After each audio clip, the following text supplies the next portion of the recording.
문제가 뭐냐면 네팔이 먹고 살 직업이 별로 없어요. 이 질문이 굉장히 핵심 질문입니다. 사실 지금 북한의 장마당 세대들을 가장 불편하게 하는 게 북한의 일자리와 먹고 사는 거죠. 뭐가 없어요.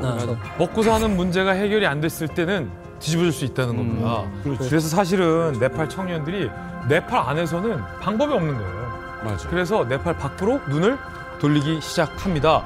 이 네팔 청년들의 눈에 들어왔던 일자리가 있었어요. 바로 용병. 용병 파견.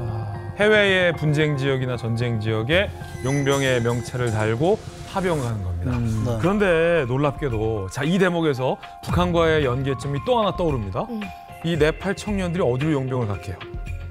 최근 바로 러시아, 우크라이나 전쟁으로 뭐야? 무려 15,000명의 네팔 용병이 파견이 됐다고 합니다. 연결이 되죠. 이제 북한과 연계점이 나오는 거죠. 왜냐하면 러시아 전쟁에 참전했을 때 용병의 이 대가, 경제적 대가, 비용, 보상이 굉장히 컸기 때문에 어마어마하니까. 자, 그래서 제가 좀 조사를 해봤는데 소속이나 계급에 따라서는 좀 편차가 있을 수 있어요. 하지만 네팔 용병의 이 평균 연봉이 우리 돈으로 3천만 원 내외 정도로 알려졌어요. 그런데 네팔 안에 있는 전문직, 네팔의 연봉이 320만 원 정도예요. 10배네.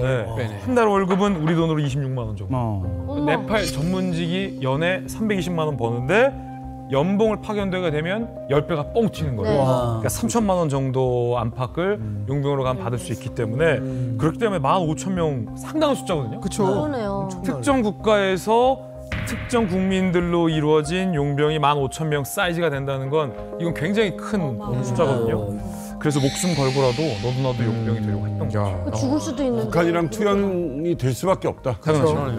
아니 러우 전쟁이면 북한에서도 많이 파병을 했잖아요. 그러면 네팔 용병하고 북한군하고 좀 만날 수도 있었겠네요. 그렇죠. 러시아 전선에서 우군으로 만날 수는 있겠죠. 근데 지금 네팔 용병하고 그다음에 북한의 파병군은 완전히 처지가 다르거든요. 하나는 국가 차원에서 완전히 보내버린 거고 그렇죠. 네팔 같은 경우는 자기가 먹고 살기 위해서 계약을 해가지고 했던 거죠. 그래서 북한군 같은 경우에는 정말로 어떻게 보면 네팔 그 용병들보다 처지가 좀 안 좋은 게 네팔 용병은 그래도 그 돈 자기가 받아요. 그런데 우크라이나 전선에 파병된 북한군 같은 경우에는 그 연봉은 아마 받을 겁니다. 러시아 병사들하고 동일하게 받는데 그 중에 아마 10분의 1이나 받을 거예요. 그거라도 주면 다행이고 사실 국가에서 이 수익 사업을 하는 거거든요. 맞아요. 더 나쁘죠, 처지가. 자, 네팔과 북한 물론 이제 정치적인 상황이나 그 국내 여러 가지 상황들은 다릅니다. 네네. 그런데 앞서 이야기하신 것처럼 전 세계 최빈국에 이제 속하는 나라들인데 결국은 이 젊은이들에게 기회가 없다라는 거잖아요. 그러니까 돈을 벌기 위해서 뭐 하나는 국가 차원이고 하나는 개인 차원이라고 합니다만 결국 돈을 벌기 위해서 전쟁터에 목숨을 담보로 가야 된다는 건 같은 것 같아요. 이게 사실은 국가의 어떤 상황이 젊은 세대들을 어떤 나락으로 몰아내는가에 대한 어떤 예가 아닌가 하는 또 생각이 드네요. 사실 러시아 우크라이나 전쟁이 여기서 방아쇠를 당긴 면이 있는 게 거기서 죽고 돌아온 사람들은 시체 가방에 담겨서 오는데 저기 네포 키즈들은 뭐 유명 명품 가방을 들고 있잖아요. 그러면 가방이라는 단어를 가지고 두 가지 장면이 극과 극이 대비 효과를 낳으면서 청년들이 더 끌어오르게 돼서 그게 결국 폭탄에 불을 붙이는 그런 효과가 난 거죠. 북한도 사실 이게 표출만 되고 있지 않지 내부적인 구조는 지금 비슷한 겁니다. 그렇죠. 그러니까 북한이 올 초만 해도 전사자가 400명이라 그랬는데 우크라이나 전사자가 9월 초에 국정원이 보고한 거에 따르면 2,000명이 넘는다. 그러면 작년 10월 중순에 11,000명 가고 올 초에 3,000명 가서 14,000명이 가가지고 2,000명 죽었다면 병사들이 7명 중에 1명이 죽었다. 전멸이네요. 이 정도면은 이건 거의 괴멸 상황이고 특히 전사자보다 한 3배, 5배 정도 부상병이 많거든요. 그러면 나간 병사들 대부분이 죽거나 다쳤다는 얘기인데 문제는 이 병사들이 대개 누구냐? 북한에 사실 말하자면 흑수저들이 간 거예요. 일반 노동자, 농민의 자식들이 간 거지 고위층 자제들은 이미 다 빠져나갔거든요. 사실 러우 전쟁이라는 게 북한이 참전한 아무 명분이 없거든요. 러시아 병사들이 나가서 싸워야 될 이런 부분을 보충하러 가가지고 이런 정말 말도 안 되는 희생을 치르는 이런 부분에 대해서 아직까지 북한 내부에서 뭐 조직화된 이런 건 없지만 김정은에 대한 어떤 유족이라든가 또 전사상자 가족들 이런 사람들 입장에서는 상당한 불만이 좀 누적될 수밖에 없을 것 같습니다. 그럼요. 북한을 보면 사실 네팔과 우리가 비교를 해서 보고 있는데 네팔의 청년들은 돈을 벌기 위해서 해외로 가는 거잖아요. 살아 돌아오면 기회가 생기니까. 그렇죠. 그리고 적어도 번 돈으로 네팔에 있는 가족을 또 부양할 수도 있고. 그런데 북한의 해외 노동자들은 사실은 갈 때는 네팔 청년들과 비슷하게 돈을 버는 목적으로 해외를 나갑니다. 뇌물까지 고용가면서. 근데 실제로 현장에 파견됐을 때는 아무런 자기의 급여도 모르고 실명 알더라도 거부할 수 없고 고향이 그리워도 돌아올 수 없고 그냥 번 돈은 80% 이상은 정권에 이제 강제로 상납이 아니라 강제로 빼앗기는 상황이기 때문에 어떻게 보면 저는 북한의 해외 파견 노동자들이 자발적 노예다라고 보여지거든요. 자, 근데 요즘 놀라운 변화가 있었습니다. 지금 북한에서 그렇게 얘기 안 하려고 하다가 러우 전쟁에 관련된 영상을 직접 방영을 했어요. 이 적에게 포위되자 수류탄으로 자폭하거나 드론의 공격을 맨몸으로 막아내는 그런 장면들을 담은 영상을 공개했습니다. 이 정렬한 전장에서 이 군대 특유의 전투 정신과 무기의 용맹, 역사에 전무한 대중적 영웅주의가 남김없이 과시되었다.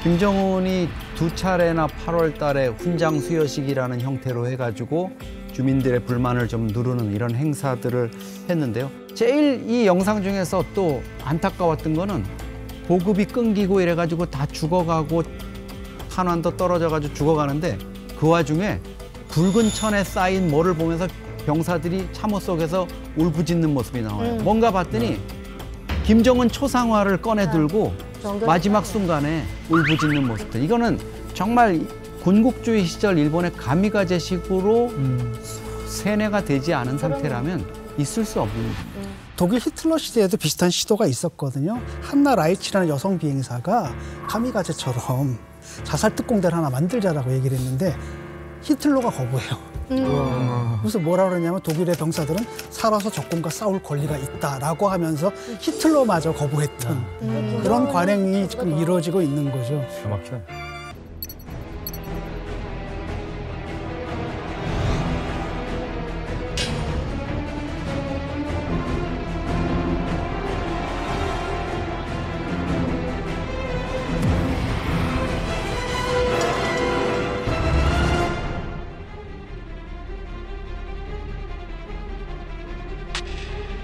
아이고, GDP가 10년이고 월급이 40년이나. 야, 그냥 1900? 우와, 우리나라 국회보다 많은 것 같은데요? 야, 몇 배는 42배의 차이가 나네요, 정치인과.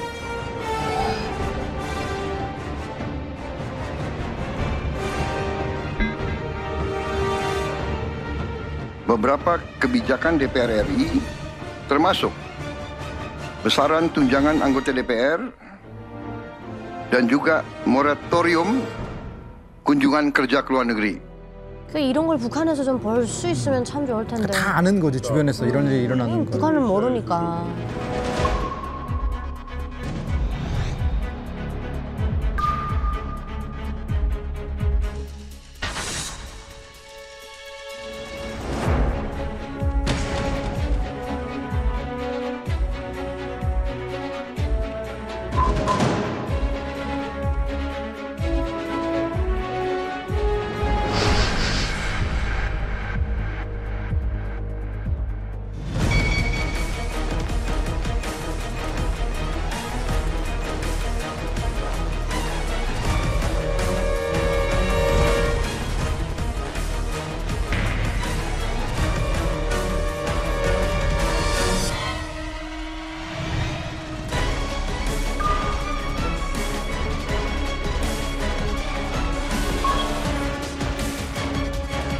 필리핀 13조 2천억 원을 홍수에 방사하고 투입했는데도 못 막았어? 비리. 아, 전형적인 후진 계속 고쳐야 되는 안 완전 딱 고치고. 북한이네 뭐. 2조 원이 없어졌다고. 2조.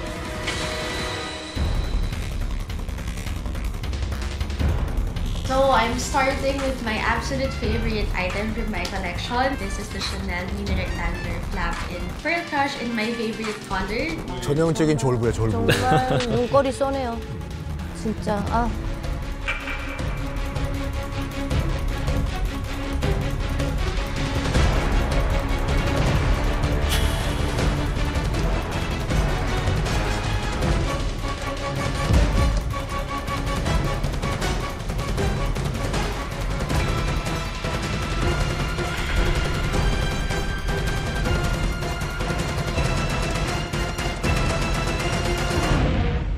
야, 이게 진짜 뭐 쉽지 않네요. 이거 각국에서 이런 일이 있습니다, 지금. 그러니까 이게 마치 그 도미노처럼 이제 퍼져나가는데 네. 부정부패로 인한 시위라는 것이 이제 공통점인 것 같아요. 그러니까 결국 네팔만의 문제는 아니고 인도네시아에서도 시위가 있었어요. 그렇죠. 인도네시아가 정말 우리가 생각하는 것보다 빈부격차가 엄청 심합니다.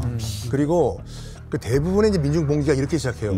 어차피 죽을 거 한번 우리가 대들다가 죽자 하면서 민중 봉기가 시작이 되거든요. 아니 근데 전 잠깐 아까 자료를 봤을 때 저렇게까지 임금 차이가 나는 것이 굉장히 놀라웠던 게 최근에 인도네시아 매년 경기 지표가 5% 이상씩 성장하는 나라인데 월급은 지금 40몇만 원을 지금 받고 있어요. 그러니까요. 그러니까 빈곤층들이 이른바 상대적 박탈감이 분노로 표출되면 이거는 봉기예요. 네.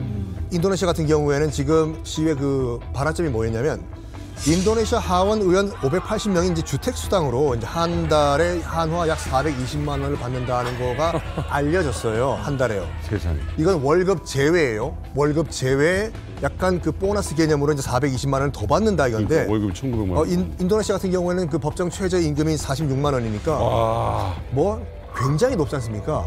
분노 폭발하죠. 그러니까 지금 이 방송 시점만 하더라도 최소 10명이 사망하고 20명이 실종되는 정말 국가 위기 상황이 벌어지고 있습니다. 이건 분노할 만하다. 할만해요.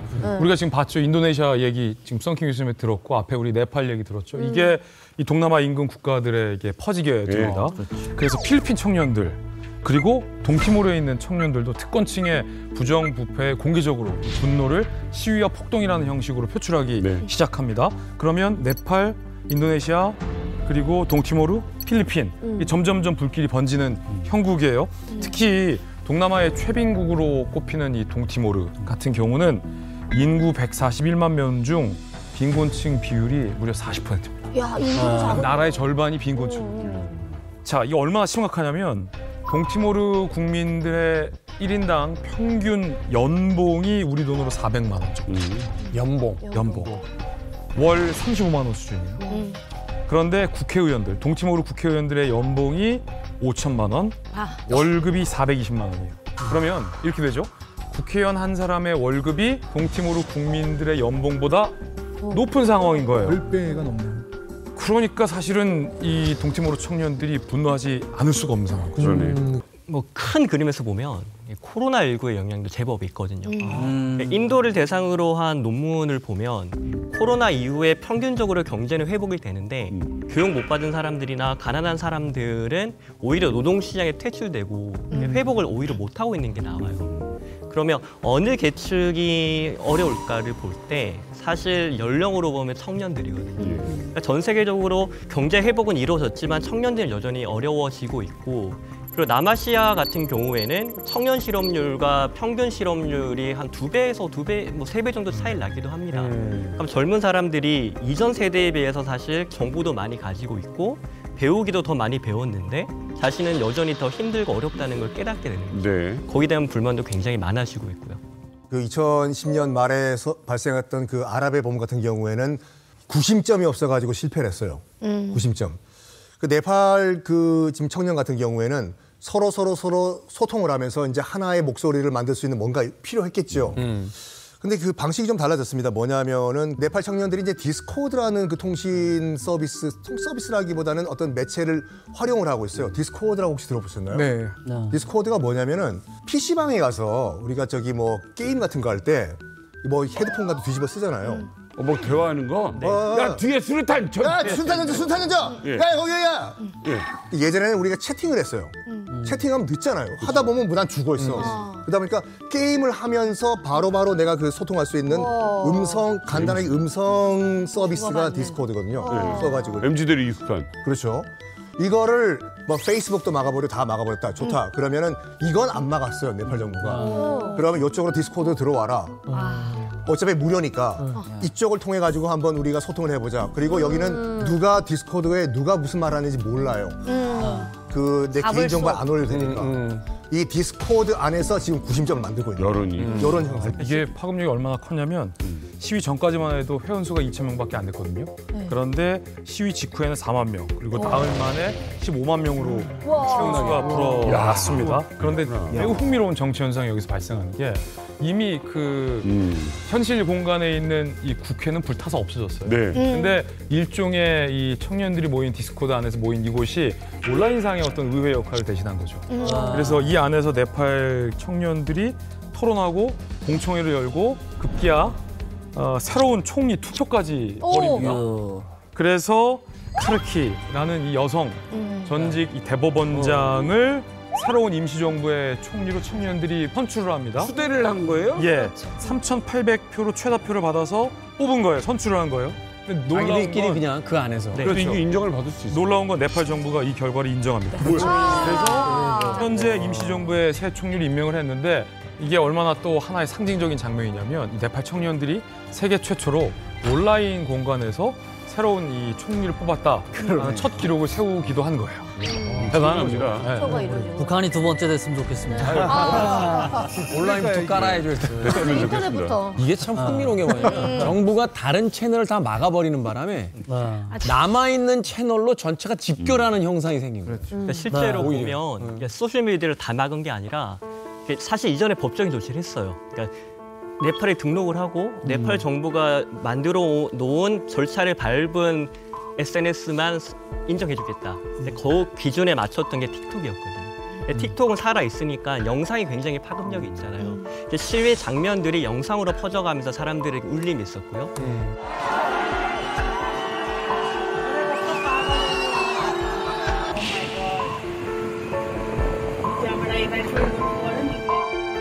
디스코드 같은 경우는 아마도 네팔 정부가 존재를 몰랐던 것 같아요. 그렇죠. 그래서 막지를 않아서 디스코드에서 사람들이 모이는데 이게 네팔 시위가 리더리스거든요.